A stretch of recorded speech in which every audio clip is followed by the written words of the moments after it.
Okay, let's talk about the second way in which small particles, especially molecules, can emit and absorb light. But before we do that, I just want to talk about tuning forks a little bit. Now, I think you've probably all done the experiments where you hit one tuning fork and it starts to vibrate. And because it's vibrating, another tuning fork of the same resonance frequency will also start to vibrate without being hit. And actually, if you had a third tuning fork, the second tuning fork would make the third tuning fork vibrate as well. Now, a similar process happens with molecules, but instead of sound waves, electromagnetic waves instead. So we're going to be looking at the gas molecules and how they emit and absorb energy. So can you remember, if we look at this diagram right at the top of an electromagnetic wave, if we have a changing charge, for example, it's going from positive to negative to positive, we can actually create an electromagnetic wave. So this changing charge, we could actually call it a changing dipole. A dipole is where you get positive and negative, right? But here it's changing, so we'll call it a changing dipole or a dipole moment. Now, another way in which light can be created is if molecules can create a changing dipole or a dipole moment. And this dipole moment creates infrared radiation or infrared light or heat. Now, some molecules in our atmosphere can vibrate, and we're going to be looking at these different vibration modes. So what I've got on this diagram here is a CO2 molecule. Now, what I want you to imagine is that the bonds, or how the atoms of the CO2 molecule are joined together, they're not rigidly fixed. Yes, you can sort of imagine there's a force between the atoms. So the blue atoms here are the oxygen atoms, and the atom in the middle is a carbon atom. And quite a nice way to imagine how they're joined together is just imagine that they're joined together with springs. Well, you can imagine that these springs, if you were to, for example, hit the oxygen molecules with a hammer or something like this, the whole molecule would start to vibrate, and it would start to vibrate at a frequency depending on the natural resonant frequency of the spring and how heavy the molecules are. A little bit like your tuning fork. But as soon as it starts to vibrate, it also starts to release energy as well. And it releases this vibrational energy as infrared radiation or infrared light. Now, carbon dioxide, or the carbon dioxide molecule, they can vibrate in many different ways. And not all the ways of vibration will emit infrared radiation. And we're going to have a look at that. What you need to remember is, if we go back to this diagram, this shows a changing dipole, and the changing dipole is creating an electromagnetic wave. So that's what we're going to be looking at when we're looking at the modes of vibration. Let's look at this mode of vibration here. What's happening is the oxygen molecules are vibrating in and out, and so the molecule is staying symmetric all the time. And because it's staying symmetric all the time, it's not actually changing the electric field. So there's no changing dipole. So that's why I've marked it with a cross, because there's no changing dipole.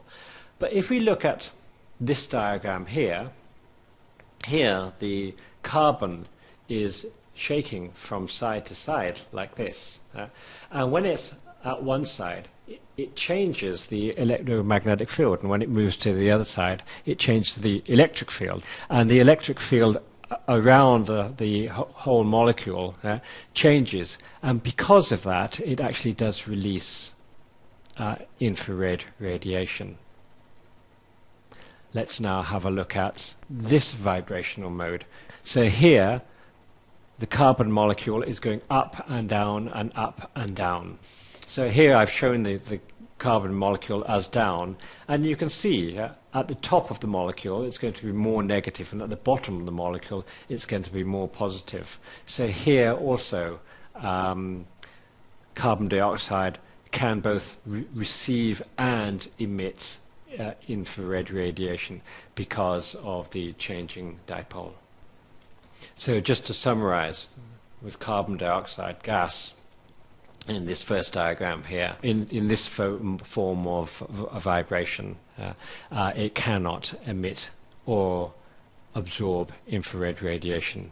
In the second example for carbon dioxide, yes, if the carbon molecule is vibrating between the oxygen molecule in a movement like this, then we are going to get a change in the electric field around the atom, and it is going to cause a dipole, which will mean that the molecule can both emit and absorb infrared radiation.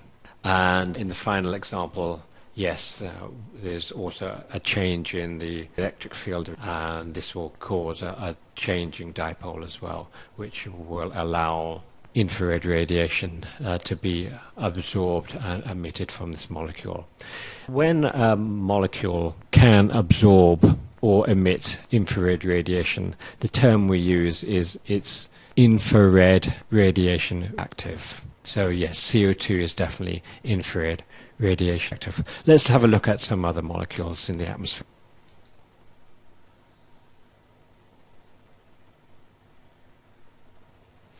Now, both oxygen and nitrogen are not infrared active. They do not emit or they do not absorb infrared radiation. And there are two reasons for that. If you look at both molecules, the atoms relative to each other have the same charge, right? Therefore, a dipole cannot be created.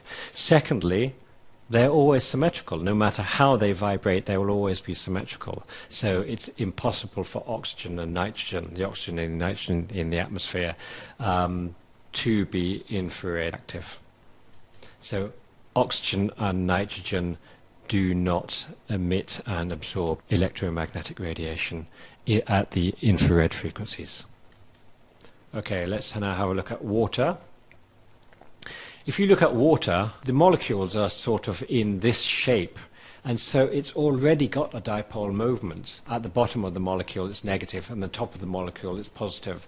So no matter how it vibrates or turns or twists, it's going to be creating infrared radiation or absorbing infrared radiation. So yes, water is infrared active.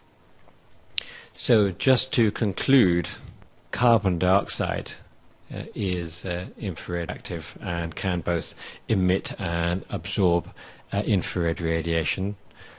Water can both emit and absorb infrared radiation, but nitrogen and oxygen cannot absorb and emit at the infrared radiation frequencies.